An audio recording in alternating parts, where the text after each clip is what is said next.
169। हाँ, 59 क्या हुआ? नहीं किया? ठीक तो है। शची पौलोमी ऋषि और देवता पौलोमी शची। चलिए। ओम उदसौ सूर्यो अगादुदयं मामको भगः अहं तद्विद्बलापतिम् अभ्यसाक्षी विशासहि अहं केतुरहं मूर्धा अहमुग्रा विवाचनि ममेदनुक्रतुं पति सेहाना मम पुत्रा शत्रुघ्नो अथो मे दुहिता विराट् उताहमस्मि संजया पत्यौ मे श्लोक उत्तमः येनेन्द्रो हविषा कृत्य भवद्युम्न्युत्तमः इदं तदक्रिदेवा असपत्ना किला भुवम् असपत्ना सपत्नग्नि जयन्त्यभिभूवरी आवृक्षम् अन्यासां वर्चो राधो अस्थेयसामिव समजैषमिमा अहं सपत्नीरभिभूवरी यथा अहमस्य वीरस्य विराजानि जनस्य च। ओम शांति। स्वामी जी महाराज वानप्रस्थी महानुभाव, माताओं बहनों, प्रिय ब्रह्मचारियों, तो हम देख रहे थे पहला मंत्र इसका, उदसौ सूर्यो अगात उदयम मामको भगः। एक नारी जो है वेद की दृष्टि से क्या विचार रखती है। उदसौ सूर्यो अगात उदयम मामको भगः, जैसे सूर्य उदय होता है मानो उसका सौभाग्य ही उदय हो रहा है। अहम तद्विद्वला, अहम तद्विद्वला, इसका अर्थ ब्रह्ममुनि जी करते हैं तद्वित्वरा, उस वर को मैंने प्राप्त कर लिया है। कैसे को? अभ्यसाक्षी विशासही। हाँ, अभ्यसाक्षी विशासही, जिसे अनुकूल मुझे करना आता है या जो मेरे अनुकूल है। हाँ, विशासही अर्थात जिसको मैं सहन कर सकती हूं, अपने अनुकूल बना सकती हूं। अब इसमें एक प्रसंग याद करिए। कौन सा? विवाह संस्कार में मुख्य प्रक्रिया क्या होती है? मुख्य प्रक्रिया है पाणी ग्रहण। पाणी ग्रहण को पाणी ग्रहण क्यों कहते हैं? हाँ, हाथ, पाणी मतलब हाथ, पाणी का है पण व्यवहारे स्तुतौ च। तो दो काम हाथ से होते हैं, एक व्यवहार और एक, हाँ देखिए इसमें विचित्र बात क्या है कि स्तुति, लोग कहते हैं ना क्यों हाथ जोड़ता है, तो शरीर का काम है मन के भावों को अभिव्यक्त करना। मन में कोई बात आई तो वो बाहर कैसे प्रकट होती है? शरीर की क्रियाओं से।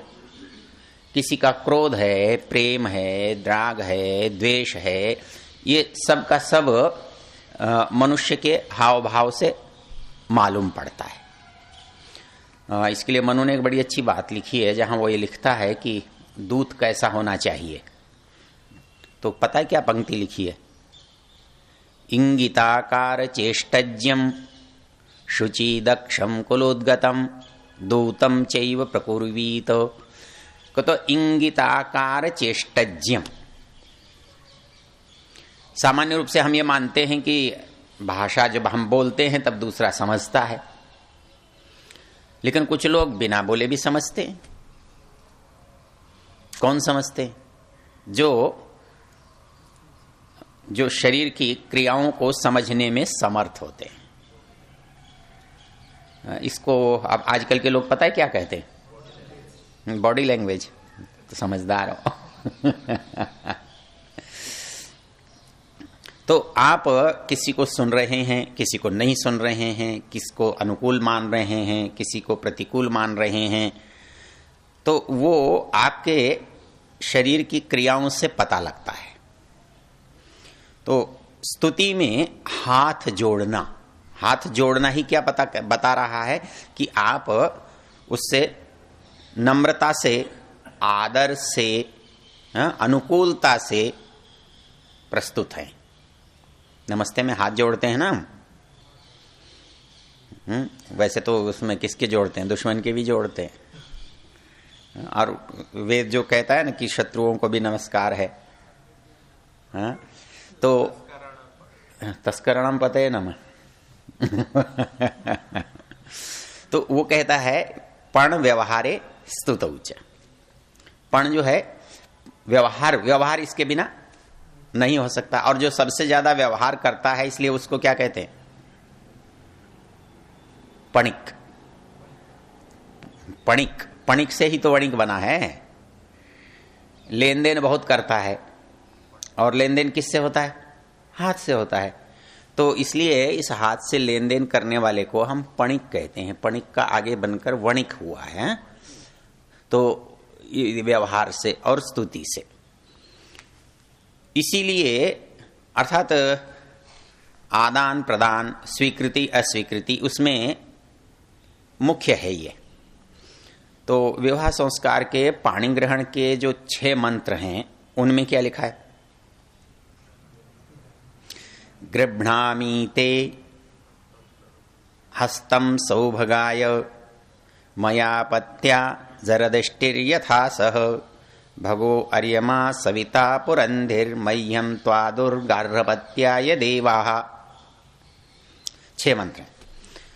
तो यदि पूरा संस्कार देखा जाए तो 6 मंत्र पर टिका हुआ है, क्योंकि संस्कार का नाम इसी के कारण है। पूरे संस्कार को आप पाणी ग्रहणी तो कहते हो, और पाणी ग्रहण के मंत्र कुल 6 हैं। तो उन 6 मंत्रों में जो बात कही है, वो बात मूल रूप से पूरे संस्कार का आधार है। तो वो कहता है गृह्णामि ते हस्तम सौभगाय मया पत्या जरदष्टिर्यथास। और उसमें एक अच्छा रोचक शब्द है, भगस्ते हस्तमग्रभित सविता हस्तमग्रभित पत्नी त्वमसि धर्मणा अहम गृहपतिस्तव। हमारे लोग जो है ना, धर्म शब्द का शब्द पत्नी के साथ तो लगाते हैं, किंतु पति के साथ नहीं लगाते। पत्नी तो धर्म पत्नी होती है और पति धर्मपति। क्यों मुनि जी, ठीक है? पता आपको ज्यादा है। पुराने व्यक्तियों को ज्यादा पता होता है। धर्म या दोनों मंत्र जो हैं किसी एक के लिए नहीं पढ़े गए। मतलब उसकी शब्दावली से आपको ऐसा लगता है कि जैसे कोई एक है उसका वक्ता, लेकिन हाथ बांधने के बाद वो एक नहीं, 2 नहीं है। कल जैसे बताया था ना, यदेतत् हृदयम तव तदस्तु हृदयम मम, यदिदम हृदयम मम तदस्तु हृदयम तव।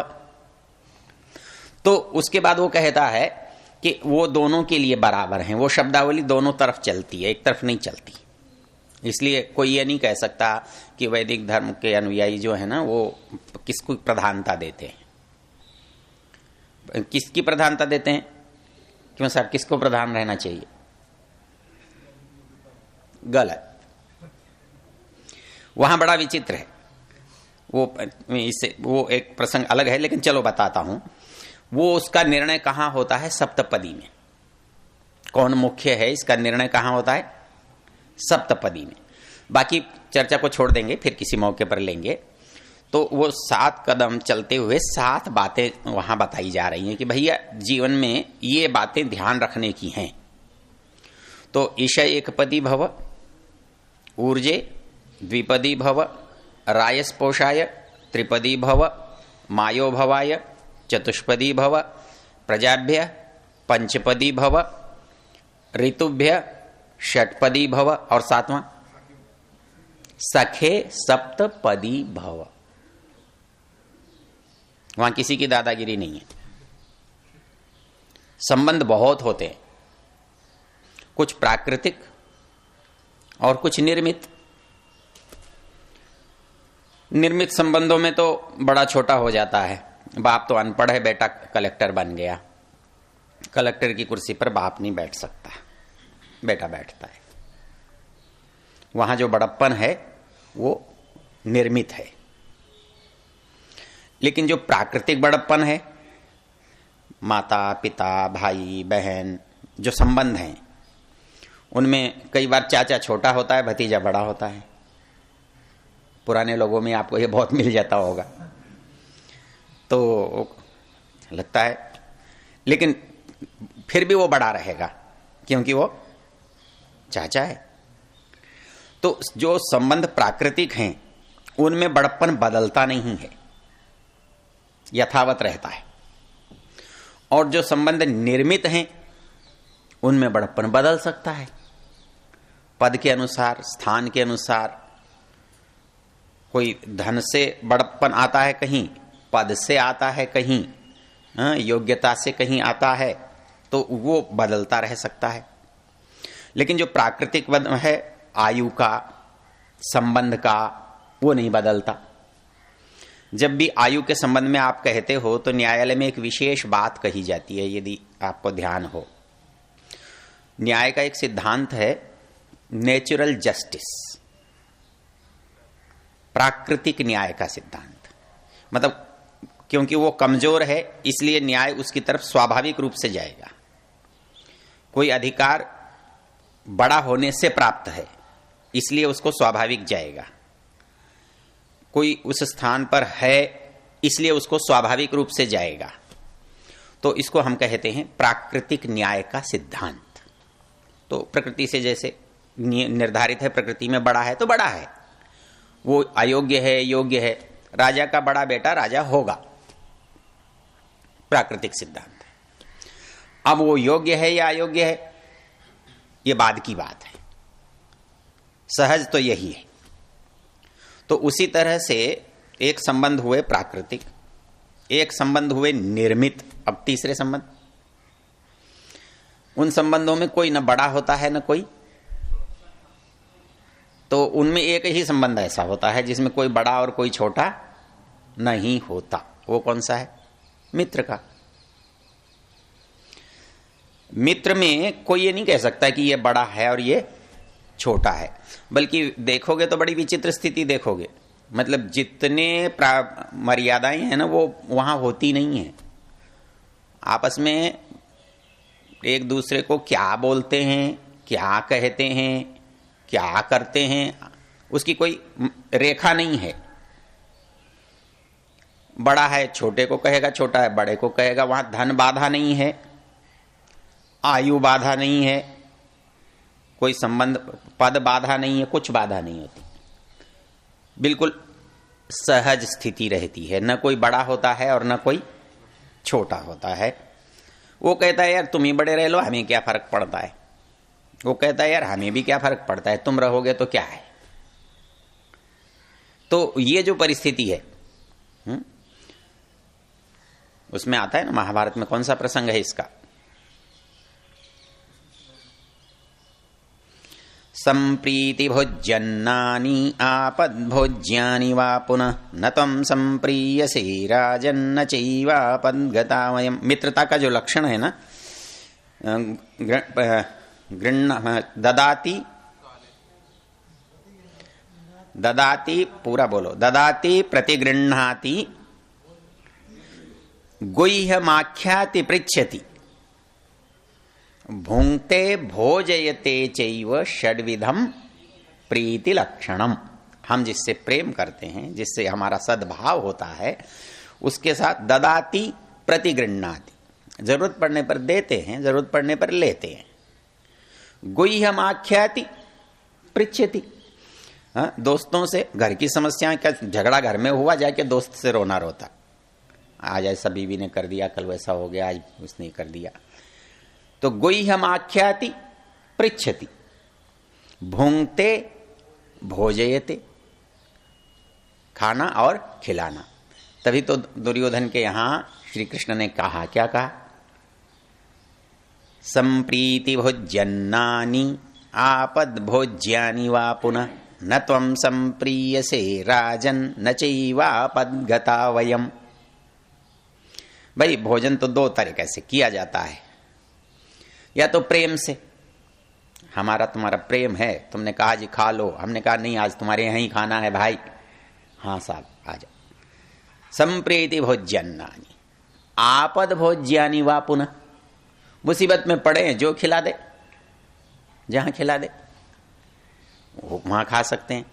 तो कृष्ण कहते हैं न तुम संप्रिय से, तेरा हमारा कोई प्रेम नहीं है, और मुसीबत में हम नहीं है।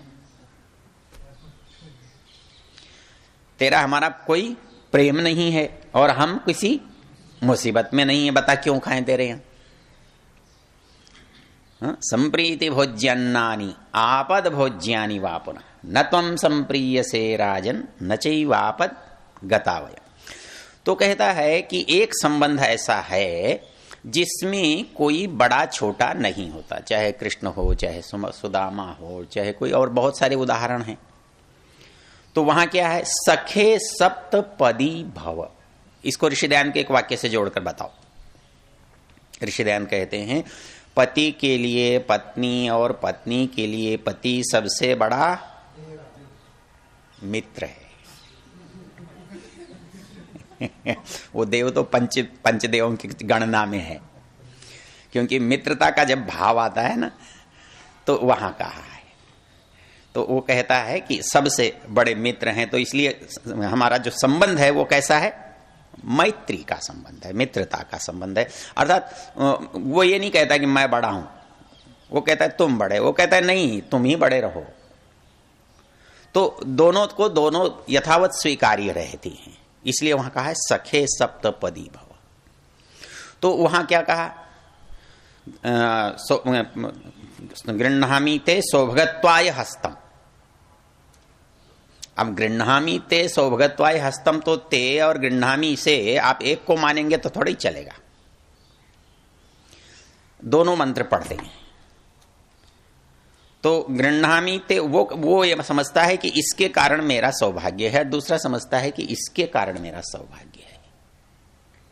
गृह्णामि ते सौभगत्वाय हस्तम मया पत्या जरदष्टिर्यथास। और उसमें एक रोचक बात, दूसरी जो पंक्ति है ना वो बड़ी जोरदार है। भगो अर्यमा सविता पुरंधिर मह्यम त्वादुर्गार्हपत्याय देवा। कहना है कि तुम ये मत समझना किसी ऐरे गहरे ने तुम्हारे साथ दिया है। भगो अर्यमा सविता पुरंधी, यूं समझ लेना इतने देव है ना वही हैं हम। भगो अर्यमा सविता पुरंधिर मह्यम त्वादुर्गार्हपत्याय, अर्थात तुझको मुझे देवताओं ने दिया है, मतलब एक अच्छा उपहार है। हाँ, मतलब एक बड़ी चीज है। हाँ, यूं ही मिली नहीं है, यूं टकरा नहीं गई है। हाँ, कोई व्यक्ति अनायास ही यूं रास्ते चलते नहीं भिड़ गया है। कहता है कि नहीं नहीं, देवताओं ने हमें एक दूसरे के लिए बनाया दिया है। त्वादुर्मह्यम गार्हवत्याय देवा भगस्ते हस्तमग्रभीत। तो ये मत समझना किसी मामूली आदमी ने तेरा हाथ पकड़ा है। भगस्ते हस्तमग्रभीत सविता हस्तमग्रभीत पत्नी त्वमसि धर्मणा अहम गृहपतिस्तव। कहता है कि ऐश्वर्य ने, साक्षात सविता ने तुम्हारा हाथ स्वीकार किया है। भगस्ते हस्तमग्रभीत सविता हस्तमग्रभीत पत्नी त्वमसि धर्मणा। तो यह धर्म दोनों जगह लगेगा। तो धर्म का अर्थ मर्यादा, कानून, मान्यता, परंपरा, जो भी कुछ है वो सब आएगा। पत्नी त्वमसि धर्मणा। बाकी संबंध क्या है, प्रकृति से है, सहज है, ये निर्मित है। जो भी निर्मित होगा तो कैसे होगा, नियम से होगा। तो नियम से है इसलिए ऐसा है। पत्नी त्वमसि धर्मणा अहम गृहपतिस्तव। हमारी जो परिभाषा की है ना, यजुर्वेद में एक बहुत अच्छा सा मंत्र आता है। घर क्या होता है, कहता है कि घर चार दीवारी का नाम नहीं है। चार दीवारी तो होटल की ज्यादा अच्छी होती है, सुविधा भी उसमें बहुत होते हैं, नौकर चाकर भी ज्यादा होते हैं, तो लेकिन कोई होटल को घर नहीं कहता। वो कहता है, यजुर्वेद का एक अच्छा सा मंत्र है, येषाम अध्येति प्रवसन येषु सौमनसो बहु तान उपभयामहे तेनो जानन्तु जानता। कहता घर किसे कहना, येषाम अध्येति प्रवसन, बाहर निकलो तो जिसकी याद आए, प्रवसन येषाम अध्येति, ध्येय चिंताया। तुम याद मत कर लेना घर को। वो एक बार हमारे यहाँ एक वो बनाता है ना संगीत के सीडी वीडी बनाते हैं, क्या नाम है वो, रोहतक वाला रामपाल ऋषि। एक बार मैं और वो दोनों गुरुकुल में बचपन में साथ ही पढ़ते थे। तो एक दिन बाहर घूम रहा था वो, विद्यालय चल रहा था, लघु शंका के लिए गया होगा। स्वामी जी निकल गए बाहर, नालायक कहाँ घूम रहा है, कितने दिन हो गए तुझे गुरुकुल में आए? तो वो बोला जी 1 साल 3 महीने, आज 17वां दिन है। तो बोले क्या तू जेल में है क्या? एक एक दिन गिनता है नालायक। 1 महीना, 1 साल 3 महीने, आज 17वां दिन है। ऐसा नहीं, येषाम अध्येति प्रवसन येषु सौमन। अच्छा क्यों याद करता है? सौमनस, फिर वो सारा सूक्त आएगा। कौन सा? सौमनस्य वाला, उसको फिर कभी देखेंगे। बट मतलब बड़ा सुंदर है। कुल सारे को मिलाकर आप देखोगे ना तो बहुत रोचक चित्र बनता है इसका। मतलब इतना सुंदर चित्र और किसी संप्रदाय में नहीं बन सकता और किसी मान्यता में नहीं बन सकता। तो कहता है कि क्यों याद करेगा कोई, किसी को क्यों याद करेगा? तो झगड़ेगा तो याद करेगा। सौमनसो बहु, जिसमें बहुत सौमनस्य होता है। येषाम अध्येति प्रवसन येषु सौमनसो बहु ता गृहान उपभयामहे तेनो जानन्तु जानता। कहता है ऐसे घरों को हम याद करते हैं, पुकारते हैं, चाहते हैं। तो वही कहता है कि यहां क्या है, अहम गृहपति स्तव। अहम गृहपति। अच्छा एक रोचक शब्द है, आप बहुत प्रयोग करते हो, दंपति। क्या अर्थ होता है? दंपति शब्द का अर्थ क्या होता है ना? हाँ जी, दंपति बहुत बोलते हो, अर्थ क्या होता है? गलत। आज उस शब्द का अर्थ केवल रूसी भाषा में ठीक है, वो अर्थ आज भी है और वो पाणिनि से जुड़ा हुआ है। जाया को दम आदेश करते हो, जायापति के स्थान पर जो दंपति बनाते हो, तो दम शब्द रूसी भाषा में किसके लिए आता है मालूम है? घर के लिए। दम, और ये संस्कृत में है, वो दुरोणे वाला जो मंत्र है उसमें है।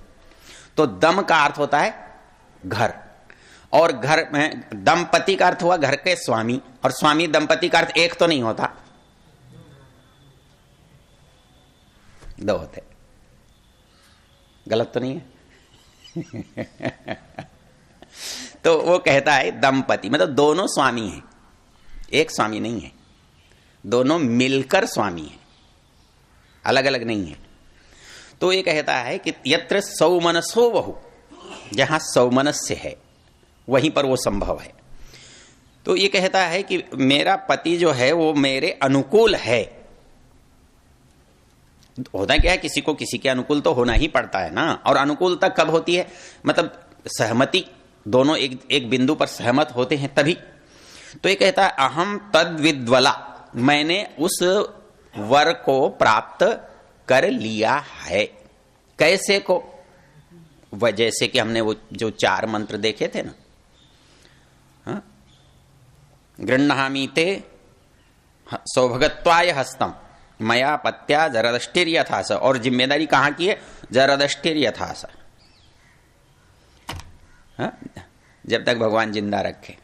तो इस मंत्र को लेकर के पता है वो क्या कहते हैं गंगा प्रसाद उपाध्याय? बोले संन्यास तो मना है, क्योंकि एक मंत्र और ऋग्वेद में आता है। ऋग्वेद में क्या? ऋग्वेद में भी आता है, अथर्ववेद में भी आता है। यही वस्तम मां वियौष्टम विश्वमायुर व्यश्नुतम क्रीडन्तौ पौत्रैर्नप्त्रिभि मोदमानव स्वगृहे या स्वस्तकौ, ऐसा है। तो गंगा प्रसाद जी कहते बोले इसमें तो लिखा है विष्णु आयुर्विष्णुतम, बोले पूरी आयु घर से बाहर ही मत जाना। तो वहां पूरी आयु का अभिप्राय है कि जितनी निर्धारित है उतनी। वहां तो क्या है, वहां नियम प्राकृतिक नहीं है। कितना साल का ब्रह्मचर्य होगा, कितने साल का गृहस्थ होगा, कितने साल का वानप्रस्थ होगा, कितने साल का सन्यास होगा, इसमें प्राकृतिकता को आप अपने ढंग से निर्धारित करते हैं। इतना तो प्राकृतिक है कि आप बूढ़े को स्कूल में नहीं भेज सकते और बच्चे की शादी नहीं कर सकते, बेकार है, ये तो प्राकृतिक है। लेकिन आप शादी जो है 18 में करते हैं, 20 में करते हैं, 22 में करते हैं, 24 में करते हैं, 50 में करते हैं, ये निर्धारित नहीं है। तो वो कुछ निर्धारित जो प्राकृतिक है वो क्रम निर्धारित है। ब्रह्मचर्य को आप गृहस्थ के बाद नहीं रख सकते, गृहस्थ को आप सन्यास के बाद नहीं रख सकते, वो तो जैसा का तैसा रहेगा। तो क्रम यही रहेगा, पहले ब्रह्मचर्य रहेगा, फिर गृहस्थ रहेगा, फिर वानस्थ रहेगा और फिर सन्यास रहेगा, क्रम तो यही रहेगा। लेकिन आप कब से कब तक किसको मानेंगे, ये अंतर हो जाएगा, क्योंकि वो अंतर हमारे द्वारा निर्धारित होगा, नियमित होगा। तो उस नियम के कारण से अंतर हो जाएगा, अंतर नियम के कारण से हो जाएगा, निर्धारित हो जाएगा। तो इसलिए जहां से आप निर्धारित करेंगे वहां तक वो माना जाएगा। तो आपको कहां तक रहना है घर में, तो वो घर में निर्धारित अवधि तक, क्योंकि दूसरा विधान आ गया है, इसलिए परस्पर विरोधी नहीं हो सकते दो विधान, उनका समायोजन होगा इस दृष्टि से। तो यहां पर उसने कहा सौभगत्वाय हस्तम मया पत्या जरदिष्टिर यथास। वहां कहता है, हाँ चलो समय हो गया, बाकी चर्चा फिर करेंगे। तो अहम तद विद्वला पतिम, मैंने अपने ऐसे पति को प्राप्त कर लिया है, जिसको अभ्यसाक्षी, जिसको मैं अनुकूल बनाती हूं, विशास ही, मेरे अंदर वो सामर्थ्य है कि मैं उसे अपने अनुकूल बनाकर सहन कर सकूं, अर्थात उस मर्यादाओं का पालन करने में समर्थ हो सकूं। ओम देव शांतिरंतरिक्षं शांति पृथिवी शांतिरापः शांतिरोषधयः शांति वनस्पतयः शांतिर्विश्वे शांतिर्ब्रह्म शांति सर्वं शांति शांतिरेव शांति सामा शांतिरेधि। ओम शांति शांति शांति। ओम जो बोले सो भय। महर्षि दयानंद सरस्वती जी की, भारत माता की, गौ माता की, आर्य समाज, वेद की ज्योति, ओम का झंडा,